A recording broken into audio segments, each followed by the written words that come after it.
this week as Beijing suddenly announced that China's Foreign Minister Qin Gang had been removed after just 7 months in the job. His predecessor and now replacement, seasoned diplomat Wang Yi, was on a tour of some of Africa's key economy.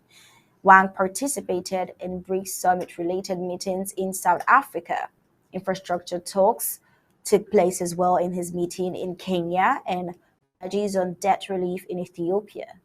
Meetings that analysts said illustrate China's way of showing its commitment to the continent.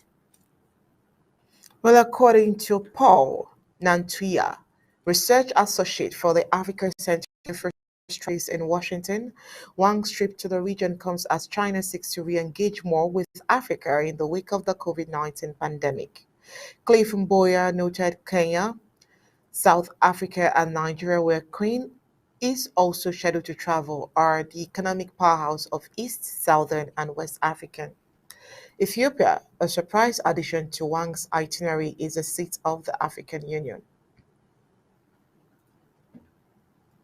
Now, according to a statement from the Chinese Foreign Ministry, while in Addis Ababa, Wang told Prime Minister Abiy Ahmed China encourages powerful and reputable enterprises to invest in Ethiopia and is willing to play a positive role in easing Ethiopia's debt pressure.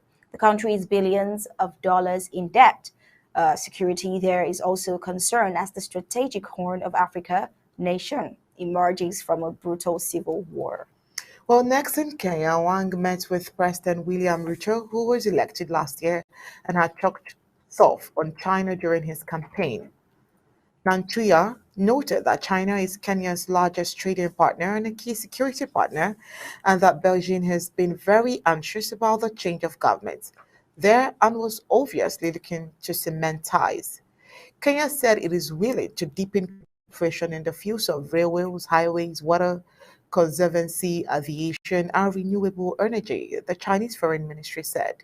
Now, on his third stop in South Africa, Wang attended security meetings related to the upcoming summit of the BRICS group of economies, which also included Brazil, Russia, and India. Wang spoke with his South African counterpart, Naledi Pandor, and President Cyril Ramaphosa. According to the Chinese Foreign Ministry, Wang noted that the friendship between China and South Africa has a long history, and the two countries have forged a profound friendship of comrades and brothers.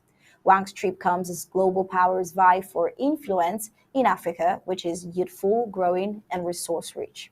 Well, this week has been very busy for Africans diplomatically, with the U.S. Treasury Undersecretary in Kenya and Somalia, Ukraine's Foreign Minister Dmytro Kuleba trying to get support on a trip to Equatorial Guinea, and Russian President Vladimir Putin hosting leaders at a Russia-African summit in St. Petersburg from Thursday.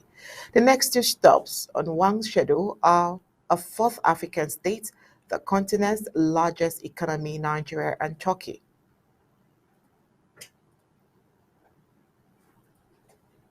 While still in Africa, in another report, Mali has dropped French, which has been the country's official language since 1960 with its new constitution.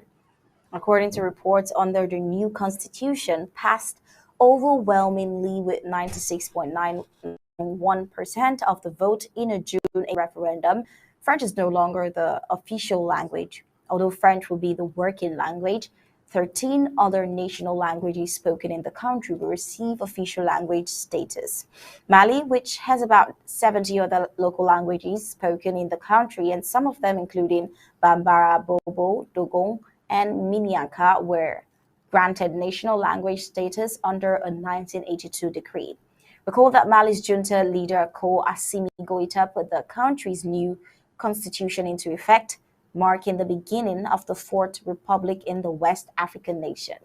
According to the presidency, Mali's military, since taking power in an August 2020 coup, has maintained that the constitution would be critical to rebuilding the country.